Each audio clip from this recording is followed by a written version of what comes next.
Morning guys, 6:30 a.m. Tuesday morning, and as you can see it is a frosty morning this morning, about 29 degrees. So we're going up to 53, 54 today, so it should make for a pretty nice day. Let's get into a couple things today. And it is chilly this morning. Probably gonna wait till the sun comes up a little bit here to get some more daylight in the shop.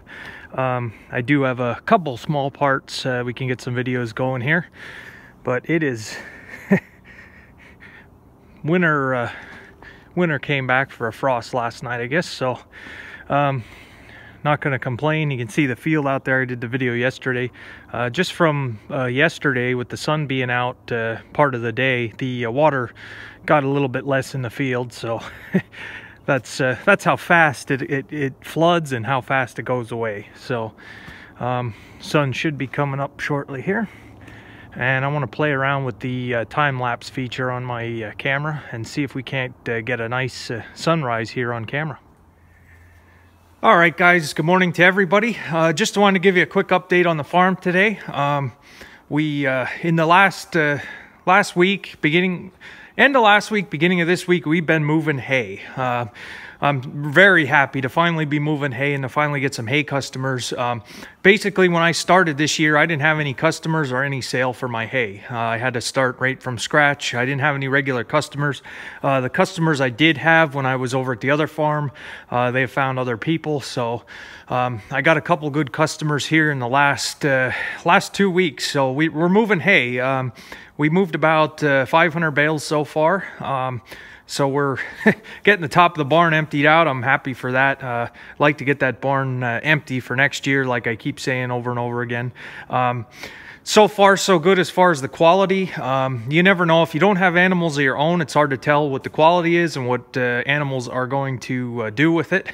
I don't have any guinea pigs or horses to test out the hay to make sure that it's good hay. So I did sell about 200 bales to somebody a while ago, and they said that they had horses and the horses ate it. Now that was second cut. Everybody wanted second cut, and my second cut I am completely sold out of now. So now we're working on first cutting. The customer that was here yesterday, he wanted just as much Timothy as possible without any orchard grass. So I guess for next year, I'm going to have to do a little bit better job sorting the hay in the barn, trying to get it sorted out between fields, because this year, basically first, second cutting, as well as the different types of hay, all went in the same bin, all stacked together. Now the second cutting, of course, was on top and out front, so that was a little bit easier to sort which was second and which was first. You could tell a difference too in the bales. But as far as, I explained this to my customer, I have 6 hay fields, 6 different patches of hay fields, all different acreages. Some are pretty small, some are a little bit bigger. So when you have 6 different fields and 6 different areas of the farm, the consistency of the hay is not going to be quite uniform. The bale size can be uniform, the weights can be uniform, but not the not the grass that's in the bale. I do have 2 fields that was new seeding Timothy and had a lot of Timothy in it. It was made fairly young. The heads weren't real big, but you could see the Timothy in the bales.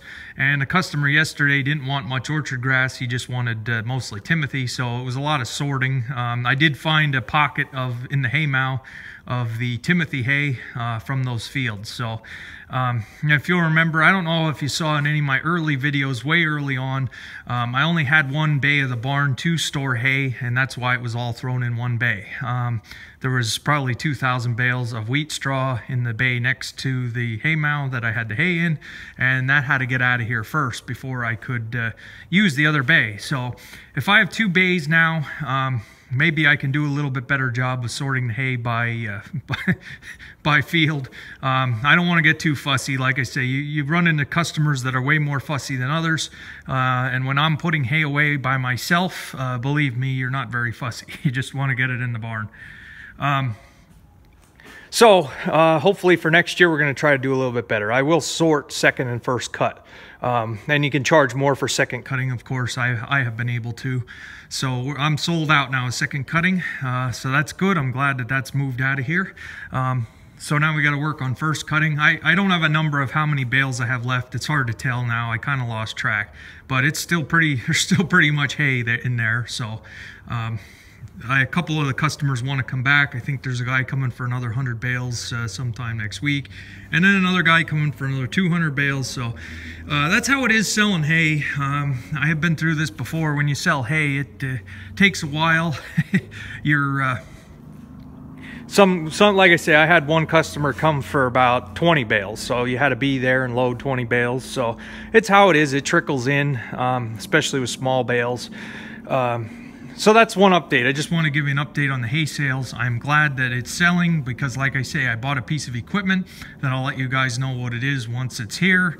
And basically, I only bought it because I was counting on my hay to sell. So if I didn't sell my hay, I'd be over budget for next year. So that's one update on the hay sales.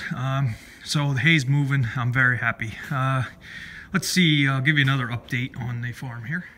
All right, update 2 here. I put in an order for my liquid nitrogen. If anybody's wondering what I use here on the farm, both the cornfields and the hay fields, it is 30% nitan is what I use on the farm here. I haven't been watching the price very close, but the guy I get it from in the spring is so busy delivering stuff.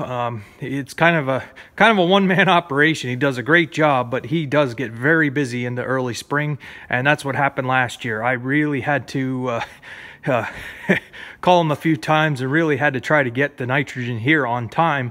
And basically the day he delivered it, I pumped some in the sprayer and top dressed the hay fields that very day just to get it on because we were getting late. So I don't want to do that again this year. I want to have everything here. I have a lot more time now than I did last year. Last year there were a lot of circumstances holding me out of the fields. This year, like I say, there's nothing. It's just up to me now. So the only one holding me back now is me as far as that goes. So I want to get the nitrogen here. I do need another tank. I have to try to find another tank. Your best bet is to buy new with these tanks because they sitting outside, they deteriorate. I know a lot of guys might wonder why I have them under roof instead of outside. This tank was like $1,300. It's a 1,550 gallon tank, and that's what it says on the tank. But when he put his meter on and filled it, he has a digital meter. If you can believe the meter, of course. I guess he has it calibrated, so I kind of believe the meter. This tank held 1,620 gallons. So that 1,550 on the tank, it might have bellied out a little. I don't know, but we didn't want to rely on that number on the tank. So if it held 1,620, when he comes this year again to fill it, we will check to see, compare it to last year. If it's the same measurement, I know his meter's good and the tank is just not labeled quite right.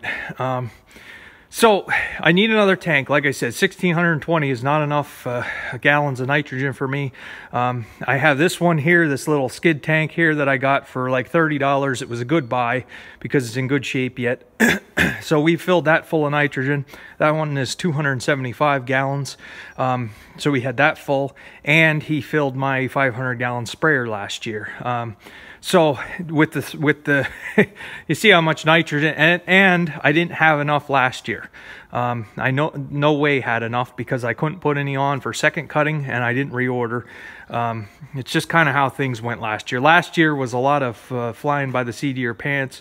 It was a lot of hurry up and wait with the rain showers that we had. You were trying to get hay made, trying to get things done, and then it would rain, and then you'd have stretches there where you couldn't do anything. A lot of those rainy days, all I did was unload hay. So I do need another tank. It would really help if I had another one of these 1,550 gallon tanks. I don't really want to spend another $1,200. This is the heavy duty one. They make different thicknesses in tanks. As far as how thick the plastic is, this was the heavier duty one. I don't know if I need that, being that I have them inside. I've been looking to find another location for these tanks because I want to put in a workbench and some area here for part storage in this corner. I'd like to have a workbench here with a vise, some part shelves, some bolt bins, and these tanks sitting here, it's kind of a pain that they're right here in the machine shed. I'm working on another location. I want to see if I can't get that done before he delivers it, and try to find another tank. Like I say, I don't know. I hate to buy another new one for the cost, but if they're inside, they'll last a long time.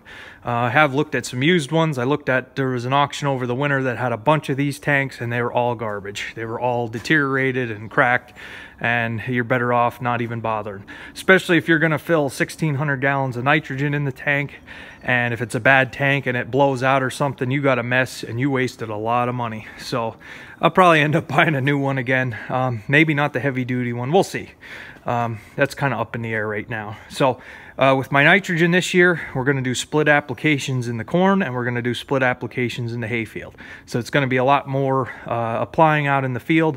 But now that I know the cation exchange capacity of the soil here, I know what the soil can hold at any one time. We're going to get some nitrogen stabilizer. Basically in 2018, we're going to be a lot smarter with our nitrogen use and hopefully not waste any of it. We won't have any leach. I know some guys were putting on 50 gallon to the acre, and our soil can't hold that much at any one time. We can hold about 20 gallons, so in our medium soil. So we're going to do 2 applications through the corn, and we're going to do an application on the hay fields for first cutting, and then again for second cutting. So if that's how you guys do it, I don't know, you guys can comment. I'd love to hear your suggestions. That's kind of the plan for this year on the farm, to make it a little bit more efficient. Yeah, you have to drive through it twice. Yeah, you're running corn down twice, but for the majority of it, it's getting nitrogen when it needs it. So let's get into another update.